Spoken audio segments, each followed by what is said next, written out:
seen me before, haven't you? I was the model, a lot louder. I was the model for the cat-bothering psychopath in Alice in Wonderland. That's me. The thing you don't know is that I was once beautiful, and that's not just to say I was young and dewy, but a real beauty. Schöne Margareta, before I became Margareta Maltascher, that satchel mouth.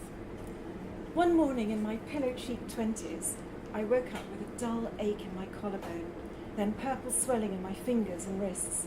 My bones were outgrowing their tender cover, and my pretty Cupid's bow stretched taut and raw. Every day I scoured the mirror and watched my face pulling out of shape like India rubber. It was at this time I met Quentin Massis. My husband Dolphy had commissioned him to paint a portrait of me. I guess he knew what was to come, and he wanted to capture his rosebud of a wife before she became a thistle.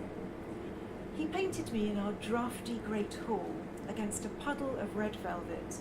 He positioned me with the arrogance of a craftsman assessing a lump of wood.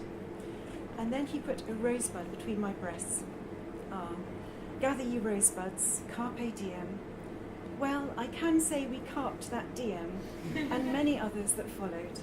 He would set up his easel, demand that no one, not the servants, not Dolphy, especially not Dolphy, disturb us, and he'd paint.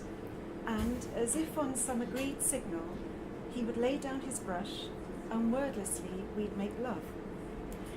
How I looked forward to those sittings as the summer faded, though my bones ached and the disease crept along my marrow, blighting my looks as soon as Quinn had committed them to canvas.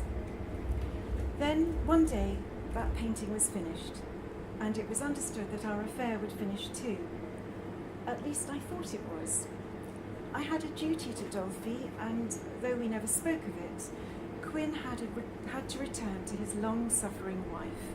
That was the order of things, wasn't it? Anyway, the day I told him it was over, he didn't reply. The whispering brushstrokes stopped. He didn't look up from behind his canvas. He just slowly began to pack up his brushes. Well, your husband should be pleased with the painting, he said with a brittle smile. He can look at it when you're an old, fat housefrau. I wasn't offended, I just laughed. But you'll also be fat and old and bald too, Schertzli. We all will be. Come back and paint me then too, if you want. 30 years later, he did. By that time, Dolphy had departed this world, and something else had fled too. The face that I once knew, stolen from me by the disease. The townsfolk hinted it was justice for my affairs. They called me Margareta Maltascher. They're very direct, our burghers. But one drizzly summer morning, I looked into the glass, hoping the disease's relentless march might have stopped, and the strangest thought occurred to me. I was growing into my looks. I was grotesque, yes, with my too strong face, and I was a monkey, even, but an amused monkey. And so I let him paint me. Oh, and how he relished it. He said he'd come to capture the distinguished elders of the town, but he couldn't be bothered to hide his smirk, or the lie. He'd nursed this resentment through 30 winters. Of all the women he must have loved and left, I was still the one that rankled. So of course the picture was the talk of the town, the famous artist and his monstrous subject. A finger wagged in the face of uppity women everywhere, lest we forget.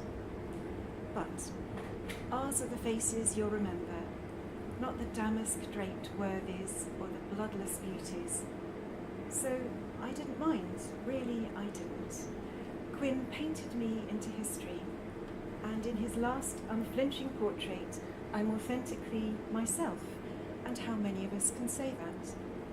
That's why when he set up his easel again in the now dilapidated hall, I was pleased to place the rosebud between my own withered breasts and tilt my chin up and smile.